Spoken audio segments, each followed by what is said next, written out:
Hey, hey, hey. Time for another out of this world story from our space. What makes someone good and what makes them bad? Why are we so quick to defend the good in someone even when they've treated us poorly? Let's get down to the nitty-gritty today on our space. Up first, why do we allow ourselves to be hurt by the ones we love? Our first OP sheds some light. How long have you stayed with your cheating partner after you found out? I'm getting to the point I don't love her how it should be anymore. 10 years together, almost 11. She cheated on me with a bloke from the bar she worked at 2 years into our relationship. They had sex twice I knew about. We worked it out as best we could, and eventually it was pretty harmonious. We had one child, then another. They're 7 and 3 now. 2 years ago, I found out she was messaging some bloke at her new job, quite a lot. X is at the end of every message. When you know something's up, and you can spot these little things. She denies still to this day nothing happened, and they were just friends. Back and forth deleting him off social. Month goes by and he's back on or on a different platform, hiding things, lying to me about messaging him or whatever it was to do with him. This went on for over a year. I'm a wreck by the end of it. Paranoid mess, depressed, and became an insomniac. Eventually, I plucked the courage up and left her. Went out and rented a room and ended it there and then. I lasted one night. I got so drunk and hated myself all night, crying, wondering what I've done to deserve all the feelings I'm feeling. I came back home and reconciled as best we could. She said she was sorry and same old garbage. I'll never do it again. I'm sorry. You mean everything to me. I tried. I really tried to make things different.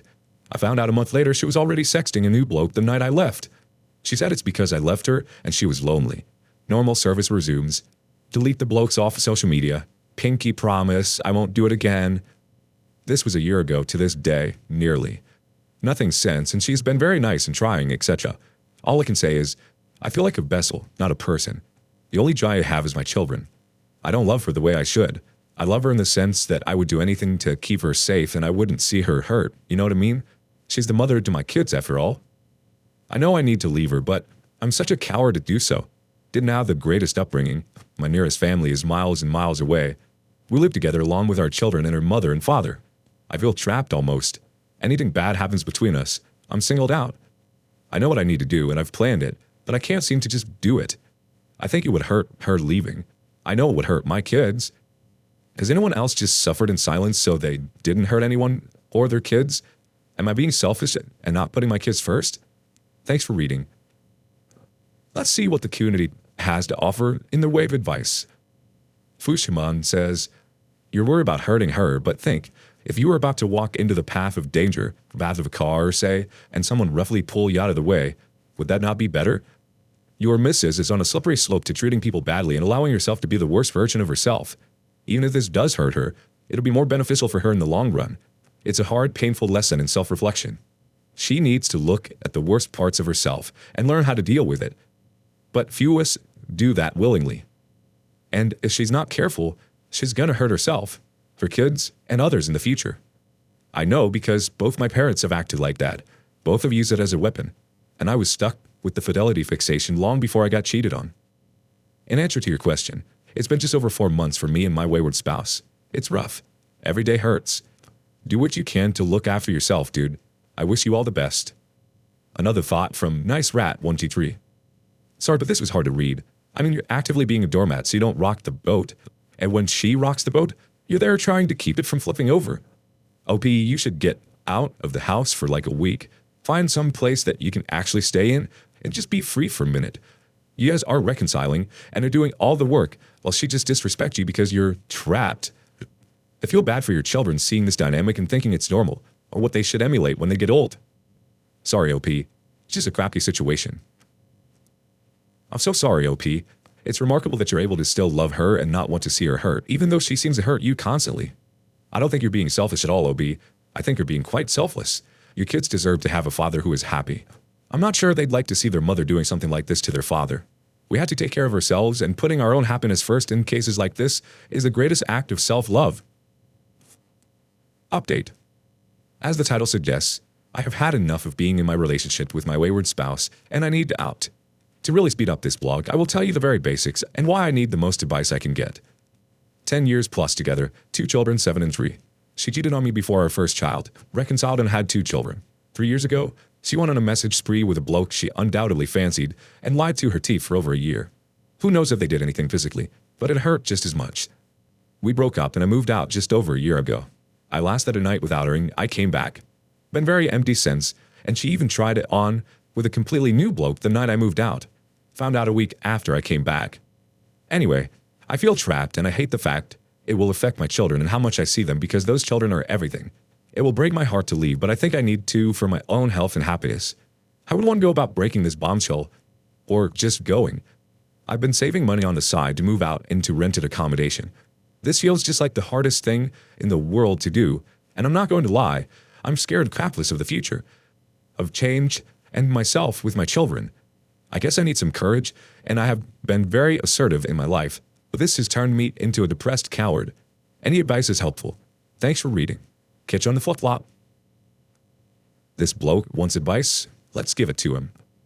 D-Save says, I suggest DNA paternity tests for your children. Sen0289 says, walk, man. I'm a little over 4 years out. Stayed with a cheerleader for 6 years, and it messed me up. Have 2 kids with her also. Will hurt at first, but you get to the point of F it. Update. I finally left my wayward spouse after 4 years. I still love her, but I can't get over what she did, and I've done what felt impossible. I left her. I don't want to drone on with a long story. This is just getting it off my chest. My 32 male partner, 29 female, cheated on me over 4 years ago, and the saga lasted over a year and a half. Cheating and lies, making up, promises, going on holiday all together. We have 2 children. To only find out the second day she's messaging the bloke again. Anyway, after all the lies, the torture, getting stabbed after I tried leaving, and the 2 years of being on some ridiculous medication that changed me as a man, I'm not going to the messy breakup and have put my foot down. I'm not going back, never will. I only care about her as the mother of my children, and I will, sure, no harm comes to her. I'm in the middle of a messy breakup, but I smile because once she's over me and she gets in bed with the next man, I have a feeling it won't be long. I will finally begin to rebuild my life and be me again.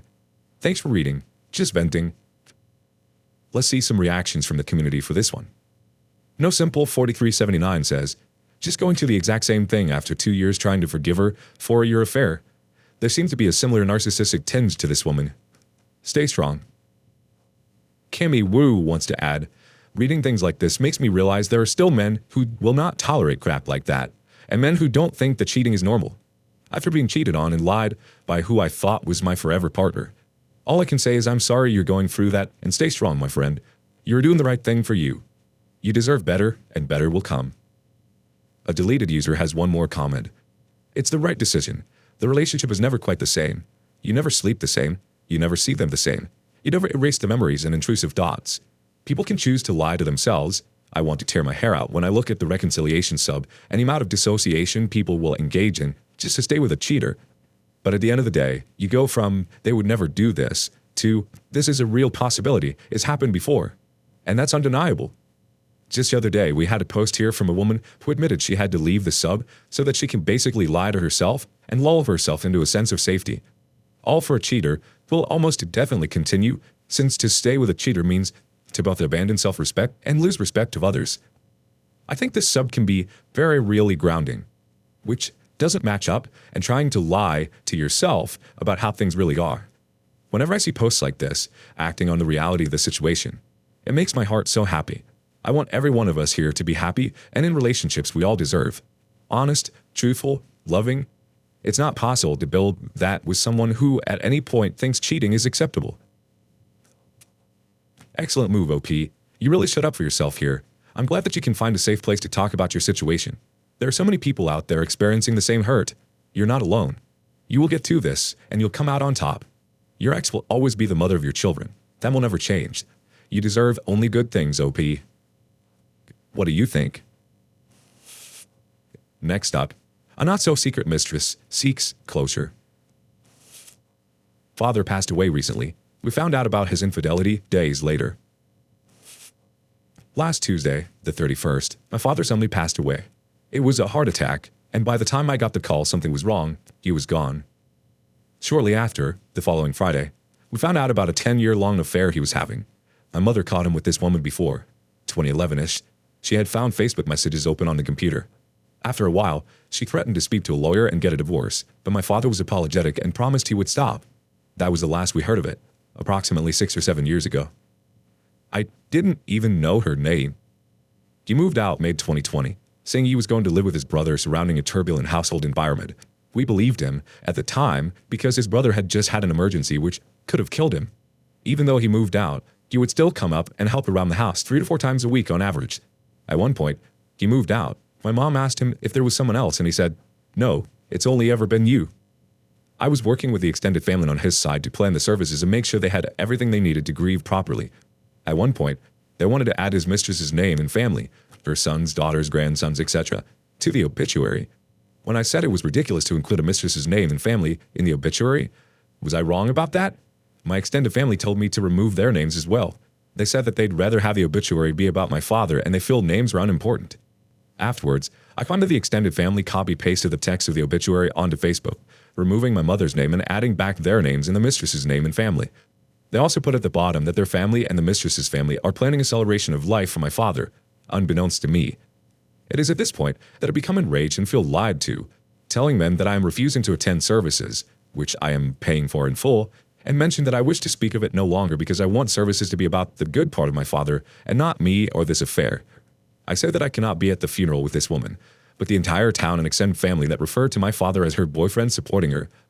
Even outside of my own feelings and how sick I'd be in that situation, I didn't want to ruin the situation for others who were grieving by refusing to acknowledge this person and her family. I also can imagine the ceremony would be immediately ruined if I reminded everyone that my father was married and this woman was a part of a 10-year-long affair. Maybe some people didn't even know this was going on. They were all calling him her boyfriend. My uncle then tells me how sheltered I am. Complete BS. Others in the extended family start reaching out and blaming me for why they have been distant all this time, implying that I need to grow up and everyone has flaws, completely defending this woman and my father's actions, saying that everyone has flaws. I end the conversation there and say that I'm going to refuse to respond to them until services are over, because I don't want things to devolve into a shouting match when we should be remembering the good parts of my dad. I really wanted to go and say goodbye to my dad, though now it is so complicated, I don't even know for sure if I feel that way anymore. But it really feels like the extended family has taken over the ceremony and made it all about the mistress's grief. I feel like I need to stand up for my mom and my family. I don't know what's right or wrong anymore. Am I wrong to have withdrawn from services over this? Should I have just done what they asked and included her in the obituary, etc.? There's much stronger language that I want to use of my extended family, but I feel like it wasn't the same. A part of me wanted to cancel services entirely. He was cremated. I feel so manipulated and betrayed right now. I have been Googling "is cheating wrong" lately. It's how I found this subreddit. Oh dear. I don't think you were wrong at all, OP. I think it was a bit outlandish for them to include the mistress in all of this, especially since she was the other woman, and you were paying for the service. They have no right to make those types of decisions. I don't believe the mistress is in any right to be making requests for public displays of grief. I also think the drama of this is totally taking away from the fact that your father passed away. It's definitely not allowing you to grieve the loss of your father properly. You are right to feel how you feel. Update 2:12. Thank you all for the support. I woke up today not feeling crazy for the first time since the conversation about the obituary with my extended family. My immediate family, mother included, ended up not going to the services, which concluded at an hour ago. I'm still intending on paying for it, but perhaps if I reached out here earlier, you all might have convinced me to cancel the entire thing. There are some really good points in the comments section, though I still felt it was important to provide a space for those who weren't involved in this affair to grieve. My immediate family is still trying to piece together what was real and what wasn't. If we come to a conclusion and we find that there was still some good in my dad and he wasn't here purely for financial gain, we'll hold our own goodbye ceremony for my father with his ashes, even if that's a few years from now. I'm also committed to blocking my extended family and removing them from our lives. I still have a bunch of questions like, why didn't he just divorce my mother many years ago, or even in 2020? My mom offered him the door many times and he rejected that. It'll be a while before I find an answer. I'm going to go rest for the first time since he died. If there are any charitable causes that I can contribute to for surviving infidelity, please let me know via DM or comments after this update. I'm reading everything. Even this small post was super helpful for me, and I'd love to help ensure that others going through something similar can also find relief. Thanks again for the support, advice, and sanity check. Let's get a couple quick comments from the community too. Typical Agency 8984 says, cancel the service. If she has an issue, she can pay for it. Sassy Sweet 95 says, girl, are you insane? You're literally paying for it. You're able to do whatever the F you want.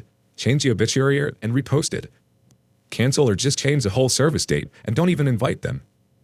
The OP replies, we were able to submit the version we wanted for the obituary, thankfully. It's just that the local community also got a version for my extended family when they reposted it on their Facebook pages with my mother's name removed and the mistress's added, and my extended family also added back their own names. I did consider canceling the entire service after they lied about why they removed their names from the obituary. Clearly, it was not about making the obituary about my father since they added their names back on their Facebook post. It was about wanting to have the mistress's name on it and my mother's name removed. I felt completely unsupported and betrayed by them and hurt for my mother. The reason I didn't pull the entire service was because financially, I'm doing okay right now and I felt it was important for others who weren't involved with the lies surrounding this affair to have a place to say their goodbyes. They aren't all bad people. Though, right now, it's really hard to tell friend from foe since this talk around town was that he was the mistress's boyfriend.